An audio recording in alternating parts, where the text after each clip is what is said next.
నాకు అనిపించింది ఏంటంటే కొంచెం స్లో అయిండు, అప్పటింత స్పీడ్ లేదు అని అంటున్నా కదా. సో ఒక్క పాట అందుకోసం మన పాట ఏమైంది 5 ఏళ్ల కింద నువ్వు అందుకున్న ఆ పాట, ఆ గొంతులోంచి మాకు ఇట్లా ఎట్లా అనిపించింది అంటే కెమెరాని పలిగిపోయేటి. ఇవాళ మళ్ళీ నాకు ఆ సోమన్న కావాలి, నాకు ఒక్క పాట అందుకో సోమన్న. తప్పకుండా వస్తాడు ఆ రోజే అందుకో. ఇవాళ ఎంత మర్చిపోయిగా ఎవరి పాలైందో తెలంగాణ అన్న తప్పు లేదు. సరే ఇలా రేవంత్ రెడ్డిని అంటామా అలానే అంటామా కాదు, మీ పాట అది, నీ సొంతం మాత్రమే, అందుకో అన్న. అంటే ఎవడి పాలైందో అని రాసినా కూడా ఆ రోజున్న పాలనను పాలకులను దృష్టిలో పెట్టుకుని రాసిన పాట తప్ప ఆ పాట ఈ పాట అంటే ఎవరన్నా దైంక అరే ఇప్పుడు రేవంత్ రెడ్డిని అంటుండేమో అనుకోగిల్లా, అది ఎవడో తెలియనోడు కానీ అదే జోష్ కావాలి సోమన్న, నాకు అదే జోష్ కావాలి. మళ్ళీ మీరు మళ్ళీ రావాలి. ఏ రోజు తలొగ్గం, ఏ రోజు ఎవడికి భయపడం, ఏ రోజు ఎవడిని విమర్శలు చేసినా ఇట్లా అనుకుంటూ వెళ్ళిపోవడమే తప్ప భయపడం. అందువల్ల మన జోస్ తగ్గదు, మన మాట తగ్గదు, ఊపిరి ఆగిపోయే వరకు మనం శక్తిని కూడగట్టుకుంటున్నాం తప్ప ఎవరికి భయపడం. నిప్పులు గురిసే పాటలు రాస్తా, డప్పుల దరువుతో దండోరేస్తాం, బడుగు జీవులను ఏకం చేస్తా, బహుజన యుద్ధ రాగం అయితా. నా పేరే ఏ పూరి, పోరాటమే నా దారి, నా పేరే ఏ పూరి, ప్రజల పాటే ఊపిరి. జిల్లలు పల్లెలు కరదిరిగొస్తా, కాలి గజ్జలతో కవాతు చేస్తాం, ఆకలికే కల రాగం తీస్తా, న్యాయంపై సమరం చేస్తా. నా పేరే ఏ పూరి, పోరాటమే నా దారి, నా పేరే ఏ పూరి, ప్రజల పాటే ఊపిరి. ఏం తగ్గిందన్నా తగ్గిందన్న సమాధానం ఇది. ఎందుకు తగ్గుతాం డల్ అయిపోయింది అంటే బాధ అనిపించింది.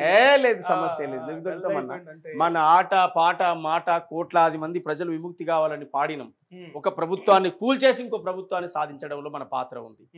సోమన్న ఏడుండు కాదు, సోమన్న పాట కాంగ్రెస్ పార్టీ తోటి ఉంది, సోమన్న పాట రేవంత్ రెడ్డి తోటి ఉంది.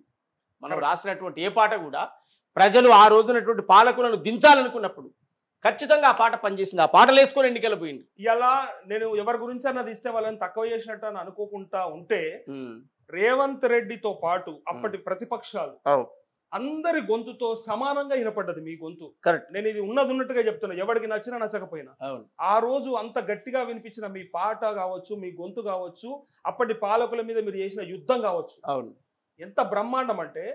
సో దాంతో పోలిస్తే నేనేమంటా అంటే అక్కడి నుంచి మిమ్మల్ని అంటే ఎక్కడ ఎదగనీయకుండా చేయడానికి ఎన్ని బాధలున్నా ఎన్ని పెడతారు ఇంకా అంటే అన్ని రకాలుగా, ఇటు కళపరంగా ఇబ్బందులు, అటు రాజకీయంగా అణచివేతలు, ఇటు కులపరంగా సమస్యలు, ఇన్ని సమస్యల మధ్య నీకు అనిపించదా నేను ఇంత కష్టపడి ఇంత దాకా వస్తే కూడా నన్ను ఇలా ముందర వడనిస్తలేరు అని అనిపిస్తా లోపల చూసినా మాకే అనిపిస్తుంది, అందుకే అడుగుతున్నాను. అంటే నాకేమనిపిస్తుంది తెలుసా, అట్లంటే ఇన్ని కుట్రలు నా చుట్టూ జరుగుతుంటే నేను ఎంత గొప్పని అనిపిస్తా.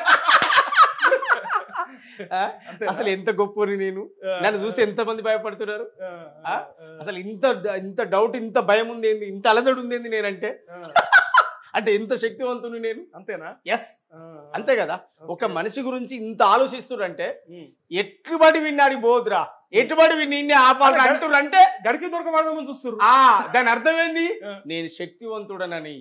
నేను బలహీనుడై తోడు పట్టించుకోండి, నన్ను లైట్ తీసుకుంటాను. ఎస్, వాడు బలవంతుడు కనుక వాడిని వదిలితువా బిడ్డ, ఇదంతా పటాపంచం చేస్తాడు. ఇవాళ ఉదాహరణకు తీర్మానం వల్లనే ఉన్నాడు, తీర్మానం వల్లనే ముచ్చటే చెప్తాడా.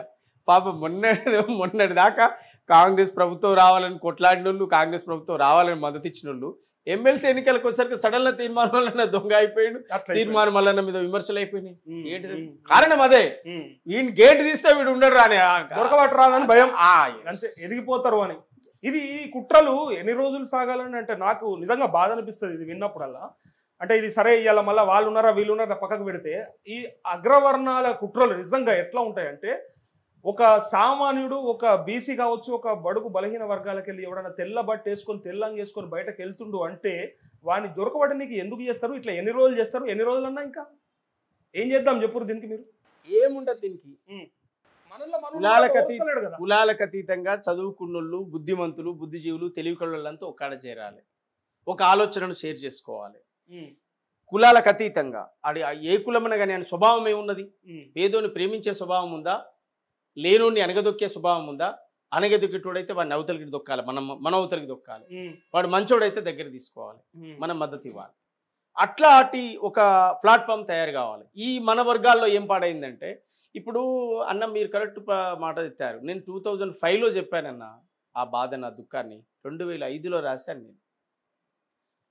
60 ఏండ్ల స్వతంత్రం అంత ఒట్టి అబద్ధం, పదవుల వేటాదప్ప ప్రజాస్వామ్యం ఎక్కడిది, అయ్య దిగితే కొడుకెక్కి ఆస్తులన్నీ పెంచుకుండ్రు, అందిన కాడి కళ్ళ దోసుకొని దాసుకుండ్రు బహుజనా, మన బతుకెన్నడు మారురం, మహజనా మన రోజులెన్నడొచ్చురోం, జెండాలు మోసినా జనమును పోగేసినా, దండాలు పెట్టినా ప్రజలను కూడగట్టినం, కరపత్రము పంచిన ఆ పోస్టరు అతికించిన, మా లీడర్ వచ్చిండని మైకు పెట్టి మొత్తుకున్న బహుజనా, మన బతుకెన్నడు మారురం, మహజనా మన రోజులెన్నడొచ్చురం, బహిరంగ సభలు పెడితే బ్యానరు కట్టేది మనం, నాయకుడొస్తుండంటే డప్పులు కొట్టేది మనం, గొర్రెలను ధరలిచ్చినట్టు డీసీఎములు మన కాయే, హెలికాప్టర్లు వచ్చి దొరలు వేదికెక్కి పోజు కొట్టే. ఉన్నది ఉన్నట్టుగా చెప్తూ ఉంటారు. నచ్చుతారా అన్న ఇది? మెచ్చుతారా దీనివల్ల? ఇది 2005లో చెప్పినట్టు. ఇది అందువల్ల ఇది ఏంటంటే, ఇప్పుడు సోమన్న ఏం కోరుకుంటాడు అంటే, సోమన్నో నరేష్ అన్నో ఇంకో ఏం కోరుకుంటామని అంటే, అరే ఈ వర్గాలు ఎదగాలని కోరుకుంటాం. ఎదిగినోడు ఎదిగినట్టేమో ఎనుకున్నోడు దొక్కుతుంటాడు, ఎదిగినోడు ఎదిగినట్టే ఎనుకున్నోడు దొక్కుతుంటాడు. ఒకవేళ ఈ ఎదిగిన దాంట్లో ఎవడన్నా బుద్ధిజీవుడై నలుగురు కోసం ఆలోచిస్తే ఈ వెనకబడ్డోడు ఏం చేస్తాడు, ఎరికేనా వాడిని ముందుకు పోనీయాడు, వాడిని గుంజుతా ఉంటాడు. అరే దరిద్రం ఏంటంటే ఈ వర్గాలలో ఉన్నోడే గుంజుడు, ఇంకా దొరకబట్టుడు కావాలని మన వర్గపోతోనే మనల్ని అనిపించుడు.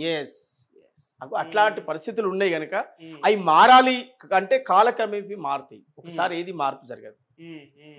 బుద్ధుడు ఈ ప్రపంచాన్ని విశ్లేషించినప్పుడు, బుద్ధుడు ఈ సమాజంలో ముందుకెళ్ళినప్పుడు, లేదా మహాత్మా పూలే ముందుకెళ్ళినప్పుడు, లేదా బాబాసాహెబ్ అంబేద్కర్ ముందుకెళ్ళినప్పుడు, లేదా కాన్షీరామ్ ముందుకెళ్ళినప్పుడు, వీళ్ళ జీవితాన్ని మొత్తం స్టడీ చేసినప్పుడు వీళ్ళు ఏ ఒక్కక్కడ ఆగిపోలే, ఏ ఒక్క విమర్శతో ఆగిపోలే, ఏ ఒక్క తప్పుడు మాటతో కుంగిపోలే, ఏ ఒక్క నిందలతో బందెలతో బాధలతో వీళ్ళు ఆగిపోలే, సాగిపోవడమే స్టార్ట్ చేశారు. అంటే ఇప్పుడు ఈ ఉదాహరణలు చూస్తే వాళ్ళు ఇంకెంత కష్టపడ్డారా అనిపిస్తుంది. చాలా చాలా ఇప్పుడు ఈ దొంగల దాడి చూస్తుంటే నిజంగా వాళ్ళన్ని దాటితేనే ఆ మహనీయులు అయ్యారని అనిపిస్తుంది. కరెక్ట్. అన్ని గాయాలు పడితే అంత హాయిగా అంత అద్భుతంగా తీర్చిదిద్దబడ్డారు. మన పరిధిలో మనమే ఇంత భరిస్తున్నాం అంటే కదా.